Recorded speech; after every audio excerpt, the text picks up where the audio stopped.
ஆமேன். சங்கீதக்காரன் சொல்லும் பொழுது, கர்த்தர் நமக்கு பெரிய காரியங்களை செய்தார், இது நிமித்தம் நாம் பக்கத்தில் இருக்கிற 2 பேருக்காக சொல்ல முடியுமா பாருங்களேன். முகத்தை பார்த்து கருத்தை உயர்த்தி சொல்லுங்க. 2 பேருக்கு சொல்லுங்க.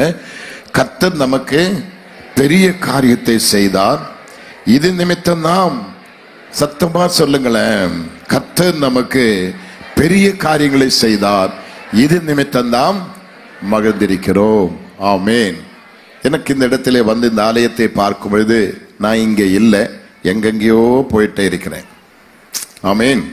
என் ஆண்டவருடைய அன்பு, அவருடைய பாசம், அவருடைய ஏக்கம், அவருடைய பராமரிப்பு, அவருடைய வழிநடத்துதல், அவருடைய பாதத்தில் விடுகிற ஒவ்வொரு சொட்டு கண்ணீருக்கும் அவர் கொடுக்கிற பதில், நம்முடைய ஜெபத்துக்கு அவர் கொடுக்கிற பிரதிபலன், இதெல்லாம் தான் நான் இங்கே உட்கார்ந்து யோசித்துட்டே இருந்தேன். வேதம் சொல்லுகிறது, கண்ணீரோடு விதைக்கிறவன் கம்பீரத்தோடு அறுப்பான். நான் எப்பொழுதுமே சொல்லுவேன், இயேசுவின் இரத்தத்தால் மீட்கப்பட்ட ஒரு பிள்ளையுடைய ஒரு சொட்டு கண்ணீர் நீங்க எங்குமே வீணாக செலவிடக்கூடாது. அது அப்பாவுடைய பாதத்தில் செலவிட்டால் அதுக்கு பிரதிபலன் உண்டு. ஆமேன். அப்படியானால் இங்க சாட்சிகள் காரியங்கள் கேட்டுக்கொண்டே இருந்தோம்.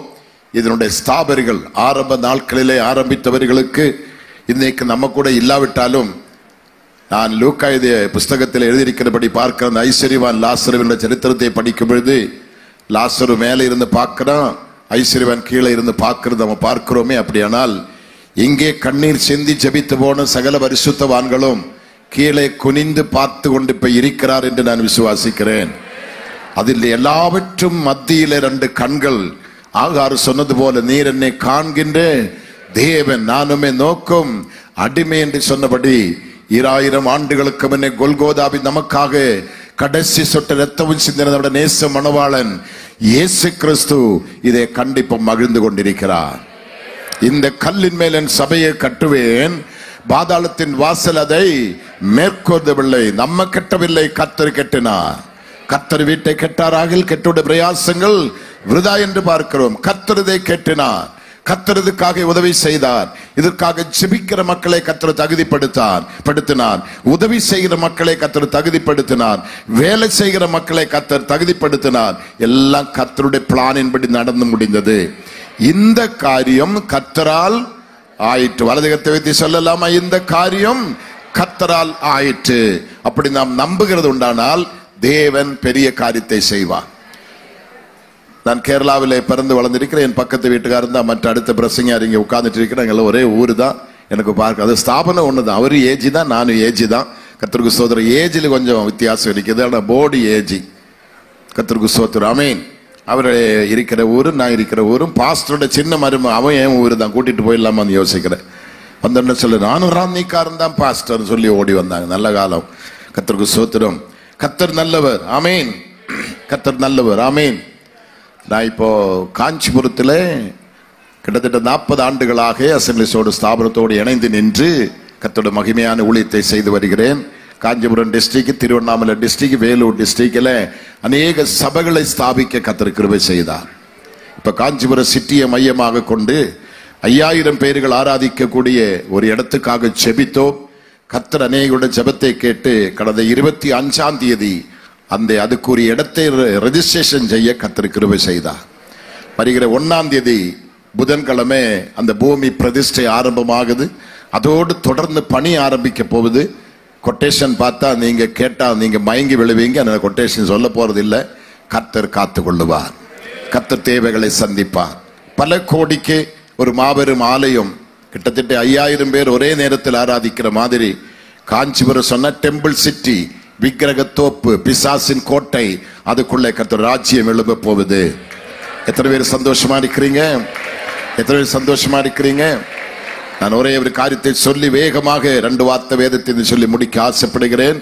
2 விதமான ஊழியம் இருக்கு. ஒன்னு அப்போஸ்தல ஊழியம், இன்னொன்னு அப்பாஸ்தான ஊழியம். விளங்குதான்? எனக்கு புரியல. ஒன்னு அப்போஸ்தல ஊழியம், செருப்பு இல்ல, துணி இல்ல, கஞ்சி இல்ல, வீடு இல்ல, பேர் இல்ல, பட்டம் இல்ல, பதவி இல்ல, எந்த டாக்டரேட்டும் இல்ல. அதான் அப்போஸ்தல ஊழியம். காலுகள் தேய, முழங்காலிகள் தேய, கண்ணீர் விட்டு கதறி, பசியும் பட்டினியும் தாகவுமாக நம்முடைய பின்னணியில ஒரு கூட்ட மக்கள் கர்த்தருக்காக உழைத்து விதைத்து மறைந்து இப்போ ஓய்வெடுத்துக் கொண்டிருக்கிறார்கள்.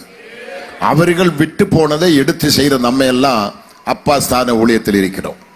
எனக்கு 2 மக்கள், 2 பேரும் படித்த மேதைகள், வெளிநாட்டுகளிலே பணிகள் செய்து கை நிறைய சம்பாதிக்கக்கூடிய பிள்ளைகள். ரிசைன் பண்ணி 2 பேரும் இப்போ என்னோடு கூட இருந்து அப்பா ஸ்தான ஊழியத்தை செய்யறாங்க. நான் சொல்றது விளங்குதான் தெரியல. அப்போஸ்தல ஊழியம் வேற, அப்பா ஸ்தான ஊழியம் வேற. கர்த்தருக்கு ஸ்தோத்திரம். அப்பாமாரிகள் கண்ணீர் விட்டு கஷ்டப்பட்டு பட்டினி கிடந்து தியாகப்பட்டு வைத்தை முறுக்கி கெட்டி கொடுக்கிற அந்த சந்தோஷத்தை அனுபவிக்கிறதுக்காக தான் மக்கள் இருக்கிறோம். அது அப்பா ஸ்தானம். ஆனா இந்த 2 ஊழியத்தையும் பார்க்கும் ரொம்ப வித்தியாசம் இருக்கும். அப்பா ஸ்தானத்தில் இருந்து ஆமீன் ஜெபிக்கிறது வேற, அப்போஸ்தல ஸ்தானத்திலிருந்து ஜெபிக்கிறது வேற. அந்த ஜெபம் வேகமாக பரலோகத்திலே செல்லும். அப்பா ஸ்தானத்துக்கு இப்போ இங்க ஒரு வீட்டுல இந்த சர்ச்சில் ஒரு அப்பாவோட ஸ்தானத்தில், இயேசுதாச ஸ்தானத்திலே அவருடைய மக்கள் வந்து இந்த ஊழியத்தை சொன்னா அவங்களுக்கு என்ன, இடம் வாங்கணுமா, கட்டிடம் கட்டணுமா, கஷ்டப்படணும், ஒண்ணும் இல்லை. ஆகா சொல்லி காலரை தூக்கி சுகமா இந்த ஊழியத்தை செய்யலாம். ஆனா இயேசுதாச பாஸ்டரை தனியா ஒரு அறையிலே கொண்டு போய் உட்கார்ந்து பேச ஆரம்பித்தால் அவருக்கு பேசுறதுக்கு நேரம் இருக்காது, கண்ணீர் தான் சிந்தி கொண்டிருக்கும். அப்படியான நம்முடைய ஆண்டவர் நமக்கு நல்ல பிதாக்களை கொடுத்திருக்கிறாங்க, நல்ல அப்போஸ்தலரை கொடுத்திருக்கிறாங்க, நல்ல பிள்ளைகளை தந்திருக்கிறாங்க, நல்ல ஊழியங்களை தந்திருக்கிறாங்க. அதுக்காக கர்த்தருக்கு நான் ஸ்தோத்திரங்களை எடுக்கிறேன். அப்போஸ்தல நடபடியின் புஸ்தகம் 9ஆம் அதிகாரம் 31வது வசனம் சொல்லுகிறது, அப்பொழுது யூதேயா, கலிலேயா, சமாரியா நாடுகளில் எங்கும் சபைகள் சமாதானம் பெற்று பக்தி விருத்தி அடைந்து கர்த்தருக்கு ஆமீன் பயப்படுகிற பயத்தோடும் பரிசுத்த ஆவியின் ஆறுதலோடும் ஆமீன் நடந்து பெருகினார்கள். எல்லாரும் அந்த வசனத்தை எடுக்கிறீங்களா? அப்போஸ்தலர் நடபடி என்னோட பைபிளை 176ஆம் பக்கம், அப்போஸ்தலர் நடபடி 9:31. சபை எப்படி நடக்க வேண்டும், சபை எப்படி இருக்க வேண்டும், சபை எதுக்காக ஸ்தாபிக்கப்பட்டது, சபைக்கு தலைவன் யாரு, சபைக்கு மூலக்கல் யாரு, சபையுடைய உண்மையான பொறுப்பு யாரு கையில் வசமா இருக்கிறது, யாரு சபையை நடத்த வேண்டும், எப்படி சபையை நடத்த வேண்டும், இதெல்லாம் நாம் கற்றுக்கொள்ள வேண்டிய காரியமா இருக்கிறது. இன்னைக்கு எந்த ஒரு சபை எடுத்து பார்த்தாலும், ஸ்தாபனம் எடுத்து பார்த்தாலும் அதற்குள்ளே கம்பல்சரி ஒரு கமிட்டி அவசியமா தேவைப்படுது. கமிட்டி இல்லாம சபையை கண்ட்ரோல் பண்ண முடியாது. ஆனால் எந்த சபை வளருகிறார் என்று கேட்டால் கமிட்டி அவசியமா தேவை. கமிட்டி இல்லாம நான் ஒரு ஸ்தாபனத்துல தான் இருக்கிறோம், அவசியம் கமிட்டி வேணும். கமிட்டி இல்லாத ஒன்னும் செய்ய முடியாது. ஆனால் சபை நடத்தும் பொழுது கமிட்டி சபையை நடத்த போனா கட்டிடம் காலியா இருக்கும், ஆத்துமாக்கள் இருக்காது. அதே நேரத்தில் பரிசுத்த ஆவியானவர் சபை நடத்துகிறது உண்டானால் கர்த்தருடைய ஆவியானவர் எங்கே உண்டோ அங்கே என்ன உண்டு? விடுதலை உண்டு. இந்த கட்டிடம் முழுவதுமாக நிரம்பி துளும்பி இன்னைக்கு வந்திருக்கிற இத்தனை மக்களை போன்ற இந்த இடம் நிரம்பி துளும்ப வேண்டுமானால், இங்கே 1-2 ஆராதனைகள் தொடர்ந்து நடைபெற வேண்டுமானால் கமிட்டி அல்ல சபை நடத்த வேண்டியது, ஆவியானவர் சபை நடத்த வேண்டும். ஆவியானவர் சொல்லுகிறதை காதுள்ளவன் கேட்க கடவான். இந்த சத்தியத்துக்குள்ள நம்ம கடந்து செல்லும் பொழுது அப்போஸ்தலனாகிய பவுல் என்ன சொல்ல, அப்பொழுது யூதேயா, கலிலேயா, சமாரியா நாடுகள் எங்கும் சபைகள் சமாதானம் பெற்று. இன்னைக்கு எந்த சபையிலே சமாதானம், ஸ்தாபனம் பெருசா இருக்கும், பேரும் பெருமையும் பெருசா இருக்கும், போர்டு பெருசா இருக்கும், பெரிய பெரிய தலைவர்கள் எல்லாம் இருப்பாங்க, உலகம் அறியப்பட்ட பெரிய பெரிய ஸ்தாபனங்கள் தான், எல்லாம் பெரிய கிங் தான். நான் கேட்கிற கேள்வி, அந்த சபையிலே சமாதானம் இருக்குதா? இயேசு கிறிஸ்து கல்வாரி சிலுவையில் தன்னுடைய கடைசி சொட்டு ரத்தம் சிந்தி கடந்து போகும்பொழுது, மரித்து உயிர்த்து கடந்து போகும்பொழுது தன்னுடைய சீஷருடைய கருத்தில் என்ன கொடுத்தார்கள்? என்னுடைய சமாதானத்தை நான் உங்களுக்கு வைத்து செல்லுகிறேன். அது உலகம் கொடுக்கிற பிரகாரம் அல்ல, நான் கொடுக்கிற சமாதானம் ஒருவனும் உங்களது எடுக்க முடியாது. அப்படியான இயேசு சபைக்கு என்ன கொடுத்து போனான்? பணம் அல்ல, பேர் அல்ல, பதவி அல்ல, பட்டம் அல்ல, அந்தஸ்து அல்ல, தன்னுடைய கடைசி சொட்டு ரத்தமும் கொடுத்தான். இரண்டாவது தன்னுடைய சமாதானத்தை சபைக்கு கொடுத்தான்.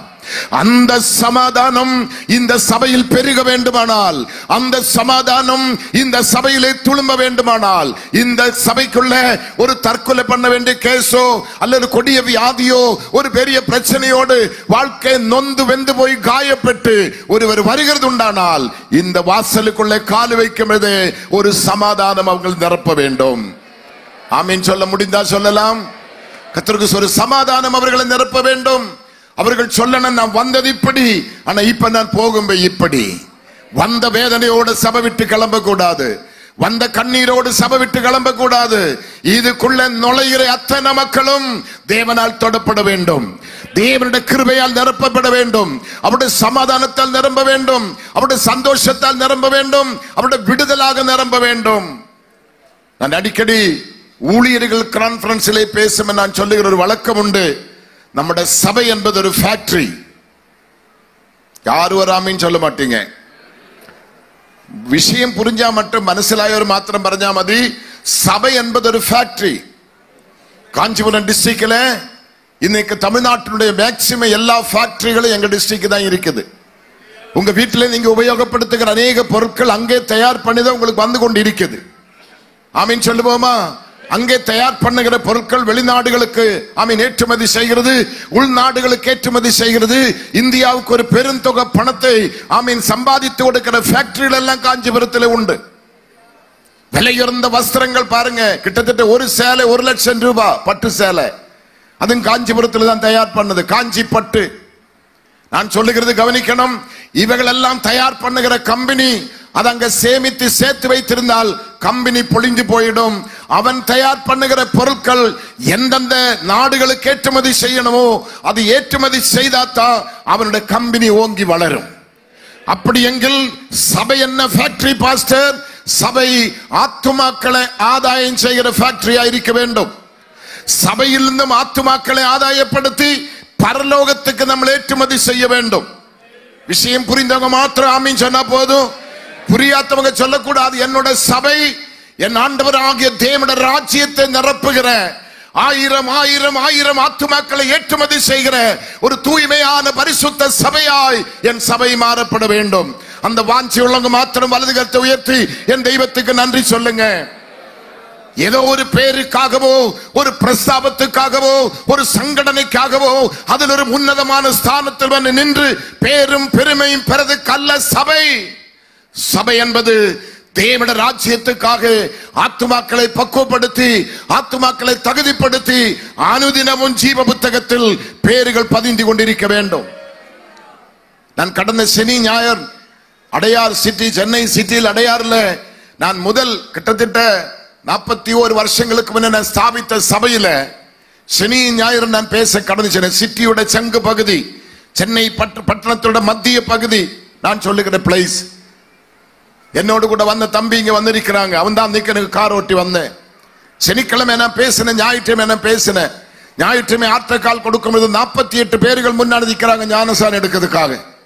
அத்தனை பேர்களும் பெரிய படித்த மேதைகள், நல்ல விவரம் தெரிந்தவர்கள், பட்டணவாசிகள், நல்ல தேர்ந்தவர்கள், அழகிலும் பணத்திலும் படிப்பிலும் அறிவிலும் தேர்ந்தவர்கள். சத்தியத்தை கேட்ட மாத்திரத்தில் ஓடி வந்து எனக்கு கேசு வேணும் சொல்ல வேண்டுமானால் சத்தியம் சத்தியமாயிருக்க வேண்டும். சத்தியத்தையும் அறிவீர்கள், சத்தியம் உங்களை விடுதலையாக்கும். நம்முடைய சபை சத்தியத்தை பேசுகிற சபையான படினாலதான் இவ்வளவு மகிமையான காரியத்தை நீங்க காண்கிறீங்க. சத்தியம் எங்கேயுண்டோ அங்க நிச்சயம் விடுதலை உண்டு. ஒரு ஆமீன் சொல்ல முடிந்தா சொல்லுங்களேன். பாஸ்டர்ஸ் யாரும் வாய் திறக்க கூடாது, நீங்க அமைதியா இருக்கணும். ஓகே, நீங்க பெரிய மூத்த பெரிய டாக்டர்ஸ் பிஷப்புகள் பெரிய ஆட்கள் நீங்க வாய் திறக்கவே கூடாது. திறந்தா நன்மை, திறக்காவிட்டா அவ்வளவுதான். ஆமீன். நம்முடைய காரியங்கள் நம்ம பார்க்கும்போது இங்க என்ன எழுதியிருக்கிறார்கள்? அப்பொழுது யூதேயா, கலிலேயா, சமாரியா நாடுகள் எங்கும் சபைகள் சமாதானம் பெற்று பக்தி விருத்தி அடைந்து. இன்னைக்கு சபைக்குள்ள பக்தி உண்டா? சபைக்குள்ளே பரிசுத்தம் உண்டா? பக்தி விருத்தி உண்டா? கர்த்தருக்கு ஸ்தோத்திரம். இதை பார்க்கணும். சென்னை பட்டணத்தில் நீங்க வந்து பார்த்தால் பெரிய சபைகள், கர்த்தருக்கு ஸ்தோத்திரம், கோடிகள் கொடுத்து கட்டப்பட்ட பெரிய சபைகளில் எல்லாம் இன்னைக்கு என்ன மாதிரி லைட்டுகள் ஜோடித்து என்ன மாதிரி டிஸ்கோ டான்ஸுகள் நடக்குது. கிளப்புக்கு போக தேவையில்லை, பெந்தகோஸ்து சபைக்கு போனா போதும். ஆனா நான் சொல்லுகிறது பெந்தகோஸ்து அல்ல, அது வேகாத்த கோசா இருக்கிறார்.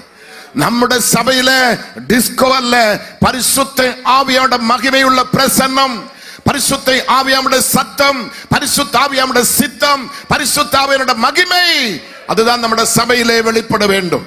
எந்த கிங் சபைக்கு வந்தாலும் அவன் அல்ல தலைவன், நம்முடைய ஆண்டவர் தான் தலைவன். எத்தனை பேர் சந்தோஷமா இருக்கிறீங்க? ஆமென். கர்த்தர் மனுஷனை புகழ வைக்கிறது அல்ல, தெய்வத்தை புகழுகிற சபையாக நம்முடைய சபை மாற வேண்டும். இங்கே சொல்லுகிறது ஆமென், பக்தி விருத்தி அடைந்து கர்த்தருக்கு பயப்படுகிற பயத்தோடும் பரிசுத்த ஆவியின் ஆறுதலோடும் நடந்து பெருக வேண்டும். பரிசுத்த ஆவியானவருடைய கிருபையினாலும் அவருடைய ஆறுதலினாலும் என்னோட சபை பெருக வேண்டும். நீங்க விரும்புறீங்களா? நீங்க விரும்புறீங்களா? என்னோட சபை சத்தியத்தினாலும் பரிசுத்த ஆவியின் மகிமையினாலும் நிரம்பி துளும்பி வழிய வேண்டும். ஆமென்.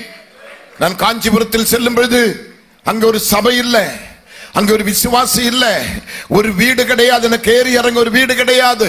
அசம்பிளிஸோட ஸ்தாபனம் எனக்கு அன்னைக்கு கொடுத்தது வெறும் 250 ரூபாய் சாலரி. 3 மாதம் தான் நான் சாலரி நான் வாங்கினேன். கர்த்தருக்கு ஸ்தோத்திரம். அன்றைக்கு நான் தங்கதுக்கு அடுத்த வீடு ஆமீன் 750 ரூபாய் வாடகை.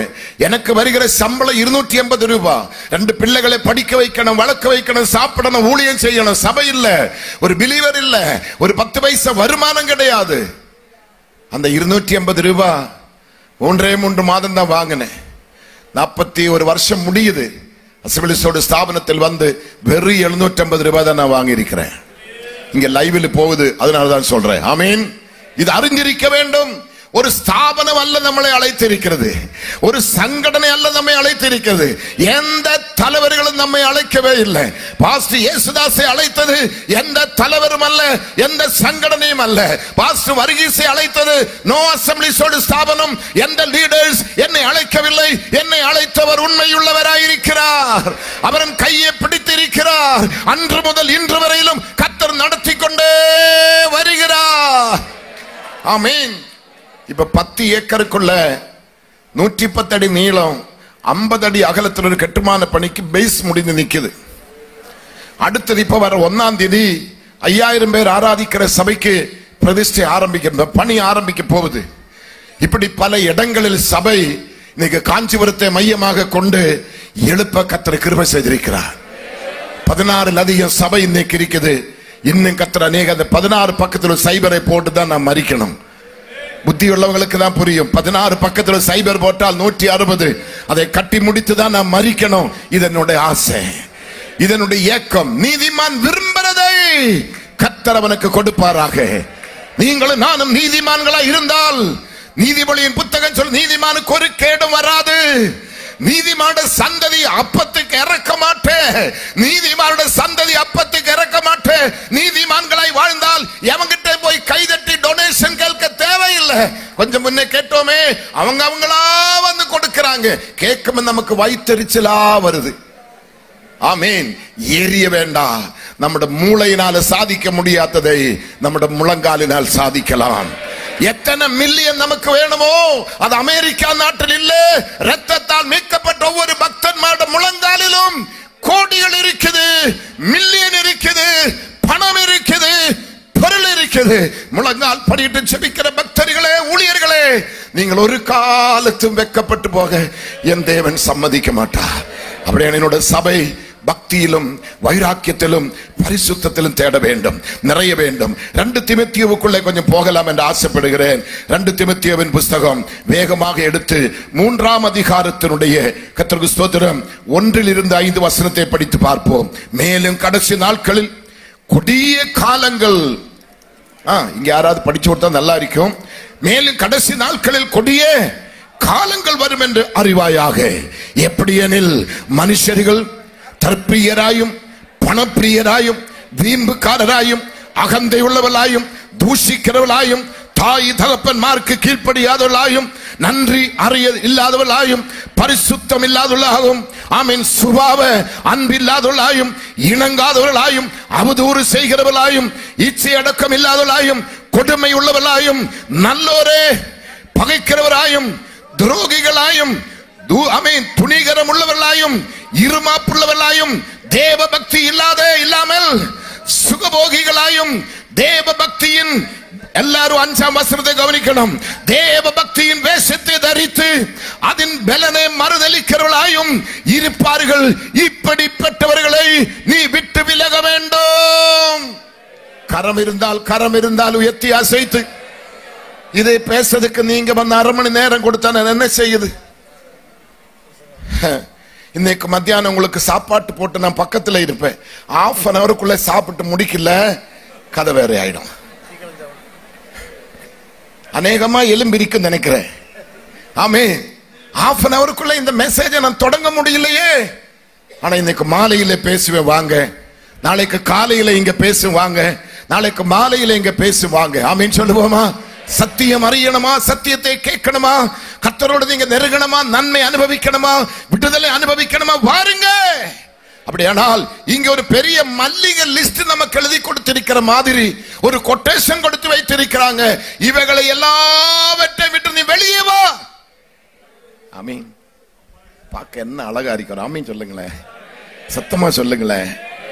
இந்த ஊர் பேர் என்ன பாஸ்டர்? மேக்கா மண்டபம். இங்க நிறைய மேய்ச்சல் இருக்க போல தெரியுது, ஆனா மண்டபத்துல தான் போல. நீங்க ஒரு அல்லேலியா சொல்ல மாட்டீங்களா? ஐயாமார்களே, அம்மாமார்களே, இவைகளை எல்லாம் விட்டு நீ வெளியே வா.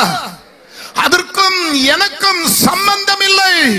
என்னை காண்கின்ற ஒருவர் மேலே இருக்கிறார், எனக்கு கரையம் கொடுத்த ஒருவர் மேலே இருக்கிறார், என்னை அழைத்த ஒருவர் மேலே இருக்கிறார். இந்த ஸ்தானத்திலே இத்தனை பேர்களுக்கு முன்பாக என்னை கௌரவித்தது இந்த சால்வை அல்ல, இந்த ஆமீன் கொடுத்த பொருட்கள் அல்ல, என் கர்த்தருடைய அபிஷேகம் தான்.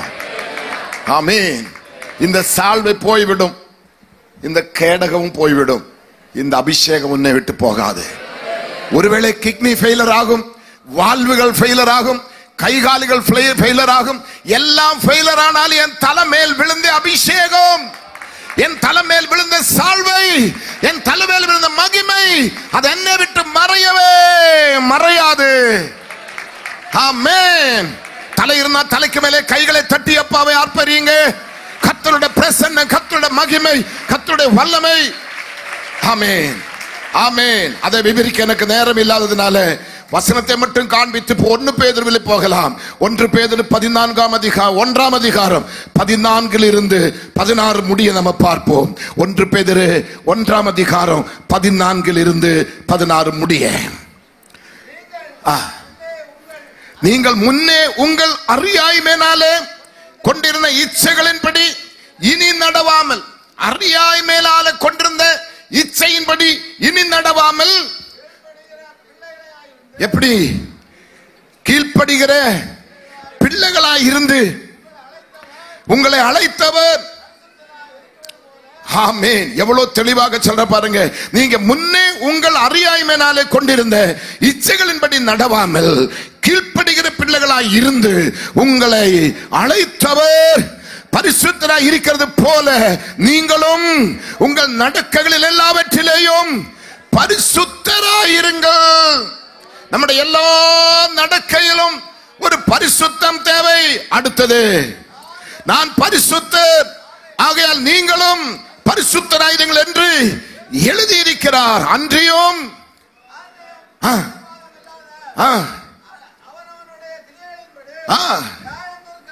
ஒரு நியாயம் தீர்க்கிற நாள் வரப்போகுது. அதாவது அவனுடைய கிரியைகளில் நடைபெறுகிறது உண்மை.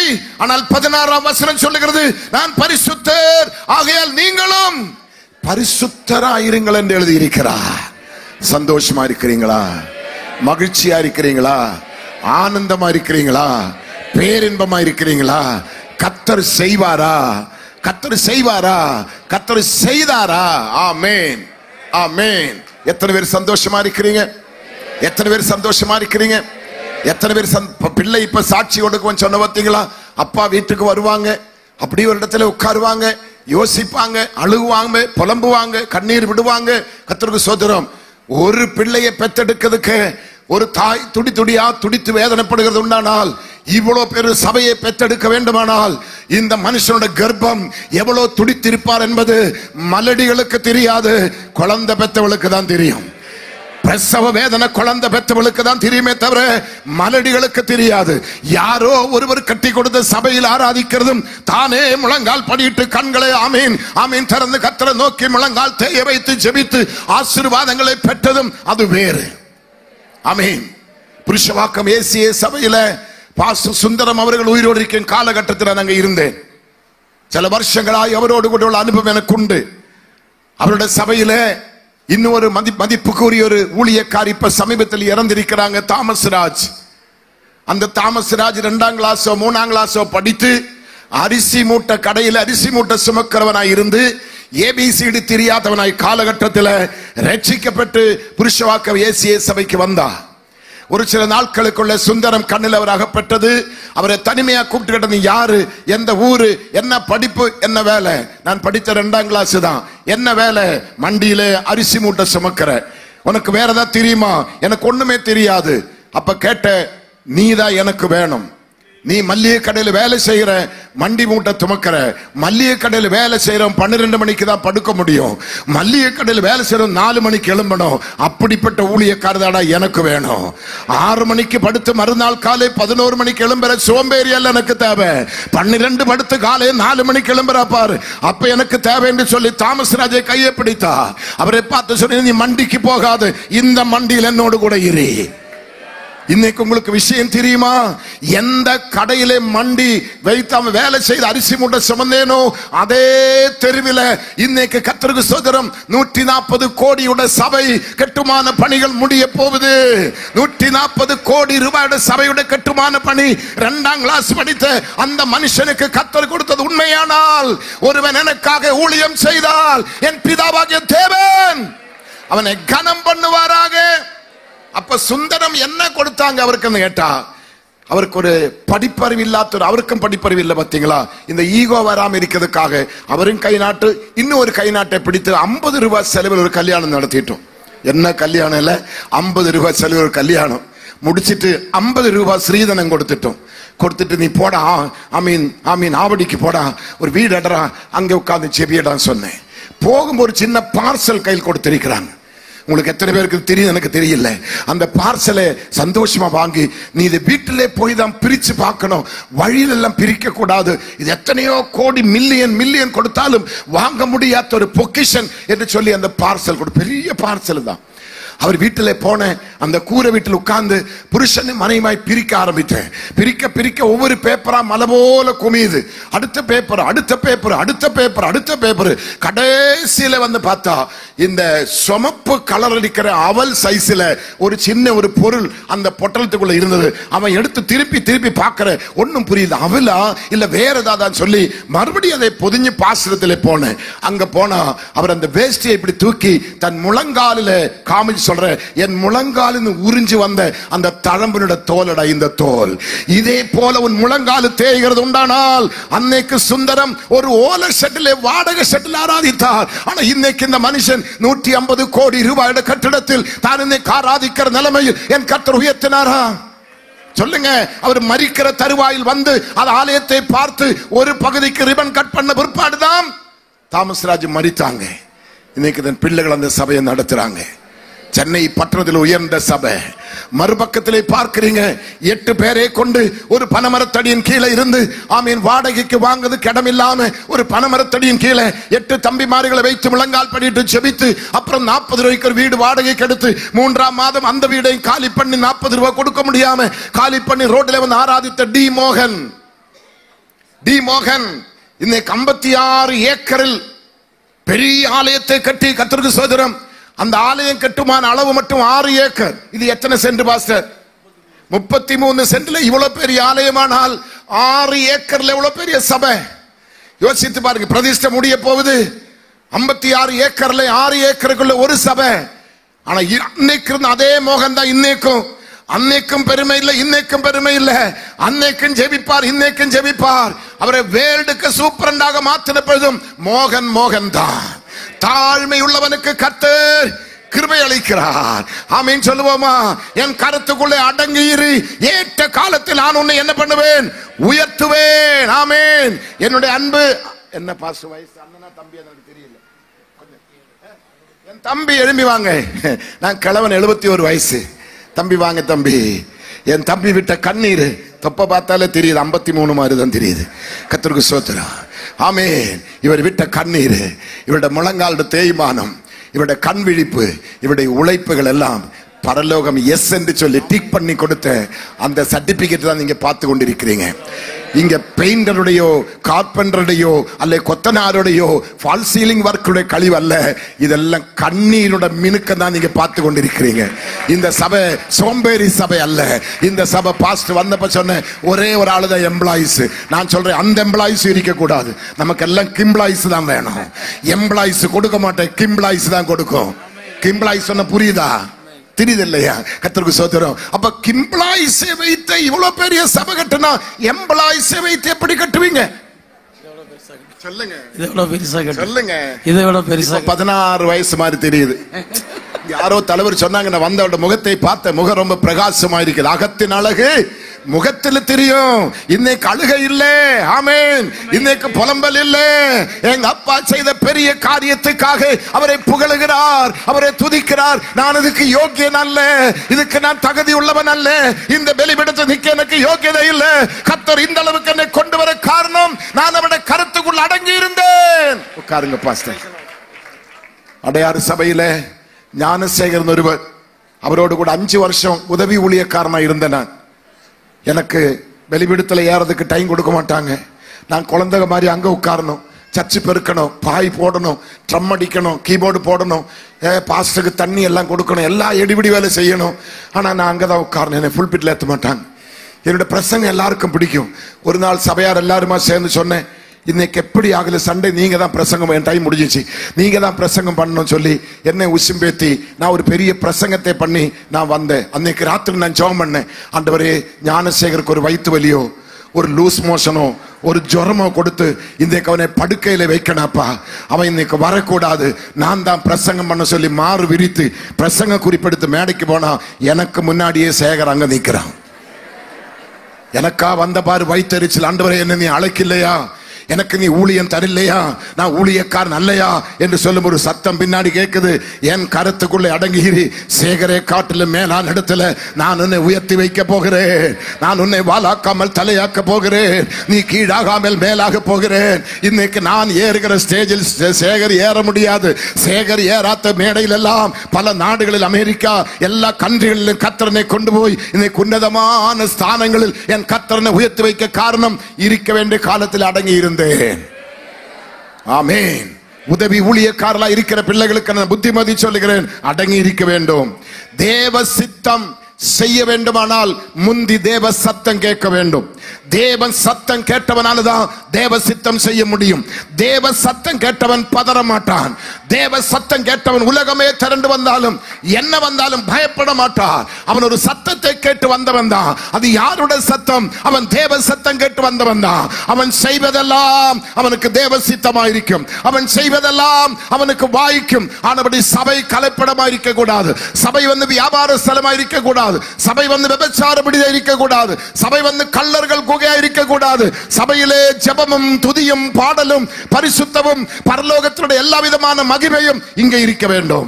இந்த சபையில பரலோகத்தின் வாசல் திறந்திருக்க வேண்டும். இங்க ஜெபிக்க வரும்போது ஒரு ஏணி இங்க இருந்து பரலோகத்துக்கு ஏறினதை நீங்க பார்க்கணும். அங்க இருந்து தேவதூதன் இறங்குறதும் இங்க இருந்து ஏறுகிறதும் நீங்க பார்க்கணும். அப்படி இருந்து பெத்தேல் தான். எத்தனை பேர் விசுவாசிக்கிறீங்க? இயேசு அற்புதத்தை செய்வாராக. இங்க வருகிற அத்தனை கேஸுக்கும் உடனடியாய் பதில். ஆம்புலன்ஸ் வந்து லைனா நிக்கணும். சீரியஸான கேஸில் இங்க வரணும். இயேசு அற்புதத்தை செய்வார். இயேசு விடுதலை தருவார். நான் இன்னும் தலைப்பில் நிக்கிறேன். என்னையும் பிரசங்கம் பண்ணா இயேசுதாஸ் பாஸ்டர் எனக்கு அண்ணனா மாறிடுவாங்க. தம்பியா இல்லை, இப்ப தம்பியா தான் இருக்கிறாங்க. அந்த மரியாதை நான் காப்பாற்றணும். இந்த சின்ன வாய்ப்பு தந்த பெரிய பாஸ்டருக்கு ரொம்ப நன்றி. அவரோடு கூட இந்த டைமை குறித்து கொடுத்தப்ப அவங்க இன்னும் பெரிய கிங்கு. அவங்களுக்கு எல்லாம் நன்றி. கேட்ட வந்த அனைவருக்கு நன்றி சொல்லி கர்த்தர் உங்களை ஆசீர்வதிப்பார்னு சொல்லி விடைபெறுகிறேன். கர்த்தர் உங்களை ஆசீர்வதிப்பாரா.